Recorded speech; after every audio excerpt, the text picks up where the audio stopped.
just get out my way. Swerving through lanes, I be drifting away. And I can't complain, swear that I be okay. We are not the same, no, I'm never gonna change. Earlier this year, I was finally able to get on every single ride at Islands of Adventure. This lineup is stacked. Well, mostly. Yeah, no, some of these rides are kind of trash, so I'm only going to do a top 10 because I really don't want to have to talk about Carousel for more than 5 seconds. But before we begin, here's a quick list of honorable mentions. Also note, this list does not include the Hogwarts Express. Number 17, Stormforce Acceleratron, actually horrible. Number 16, Carousel, way too much airtime. Number 15, One Fish, Two Fish, Red Fish, Blue Fish, too long of a name. Number 14, Cat in the Hat Ride, just roll the clip. I call them things.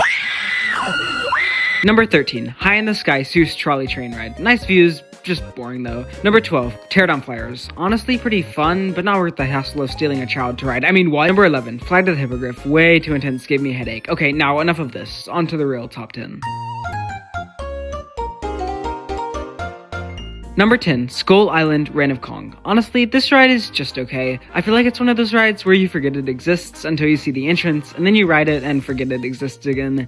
I'll give it this though, that Kong animatronic is really cool. However, the rest of the ride is just screens and effects, and it's honestly not really special. But hey, at least it's not Fast and Furious. Number 9, Popeye and Bluto's Boat Drop Barges. Honestly, this ride is just mean. I think when they built it, they said, how can we get our riders as wet as possible? And then they just built a shower and a raft. I promise you there's no way you will not get out of this ride not soaked. Like, I'm being 100% serious. I rode it one time, and then I literally had to throw away my socks. It's that insane. So just know what you're getting into, and you'll have a good time. Number 8, Jurassic Park River Adventure. Okay, first off, this is a really fun attraction, but in all artists, it's kind of boring. Like, the drop is fun and the story is interesting, but for 90% of the ride, you're just slowly floating through the water with some animatronic dinosaurs. I think the finale puts it above the rides below it, but the whole ride isn't the best. Also, it's literally falling apart. Number 7, Dr. Doom's Fearfall. When I was like 8, this ride was my favorite ride in the world. I was a weird child, I know. But now, I mean, it's really fun. It gives great views and airtime, but there's nothing really to talk about it. I like the part where it goes up and down, so instead, I will read a poem. Roses are red, violets are blue.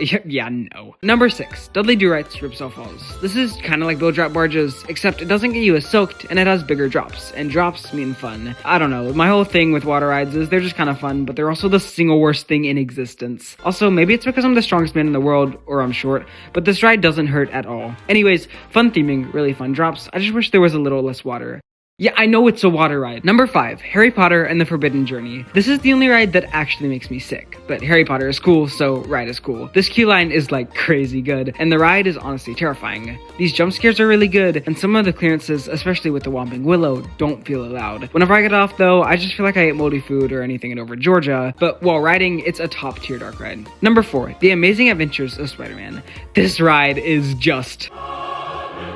If it wasn't for Rise of the Resistance, this would probably be my favorite dark ride in the world. The effects are super cool, the screens work great, the fire caps off the atmosphere, and the story is just really fun. Don't pass. Don't pass.